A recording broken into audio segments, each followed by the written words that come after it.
भारत में कोविड-19 की तीसरी लहर का खतरा बरकरार। जानिए इन 4 स्टडीज में क्या कह रहे हैं एक्सपर्ट। कोविड-19 के नए केस घटने और कई राज्यों में अनलॉक होने के बाद अब कोरोना की तीसरी लहर कब आएगी, इस पे सवालिया निशान खड़े हो गए। इसे लेकर वैज्ञानिक और आम जनता के बीच चर्चा शुरू हो गई है। राहत की बात यह है कि भारत में वैक्सीनेशन ने रफ्तार पकड़ ली है। गुरुवार शुक्रवार तक 33 करोड़ से ज्यादा लोग डोज ले चुके हैं। पूरे भारत में 20% से अधिक वयस्क आबादी ऐसी है जो कम से कम एक डोज ले चुकी है। वहीं 4.3% आबादी पूरी तरह से वैक्सीनेट हो चुकी है। क्या वाकई में तीसरी लहर आएगी? आएगी तो कब आएगी? क्या यह भी दूसरी लहर की तरह भयानक होगी? ये ऐसे सवाल हैं जिनके जवाब तलाशे जा रहे हैं।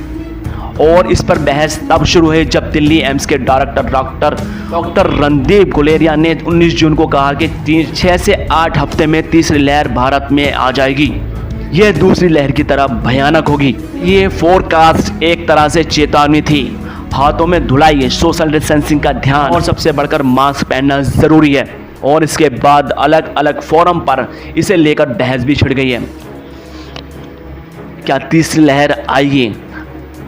हाँ, इसे लेकर विशेषज्ञ अस्वस्थ हैं। दरअसल महामारी की तीसरी लहर, चौथी लहर, 5वीं लहर यानी कितनी भी लहर आ सकती हैं। महत्वपूर्ण यह है कि हम उनका सामना करने के लिए कितने तैयार हैं। इसी वजह से वैक्सीनेशन की रफ्तार भी बढ़ा दी गई है ताकि तीसरी लहर आने से पहले ही अधिक से अधिक आबादी वैक्सीनेट हो जाए। न्यूज़ एजेंसी के सर्वे के मुताबिक अक्टूबर में आएगी तीसरी लहर।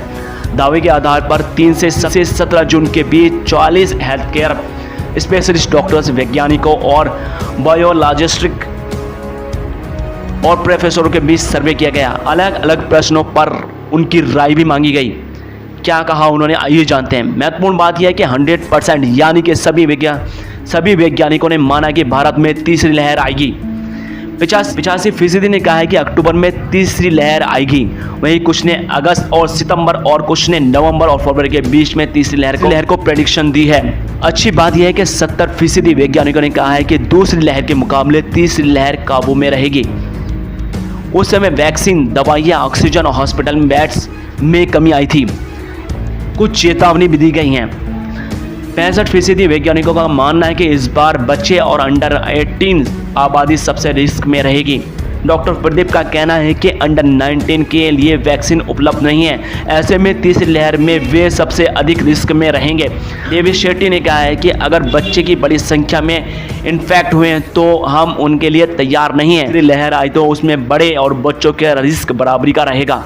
ऐसा नहीं कह सकते कि बच्चों को खतरा अधिक होगा। कुछ इलाकों में तो बड़ों की तुलना में अधिक बच्चों में कोरोना वायरस के खिलाफ एंटीबायोटिक बन गई है। दिल्ली एम्स में कम्युनिटी मेडिसिन के प्रोफेसर डॉक्टर पुनीत मिश्रा ने जुलाई तक सब प्रतिबंध हटा दिए गए हैं तो सितंबर में आएगी तीसरी लहर।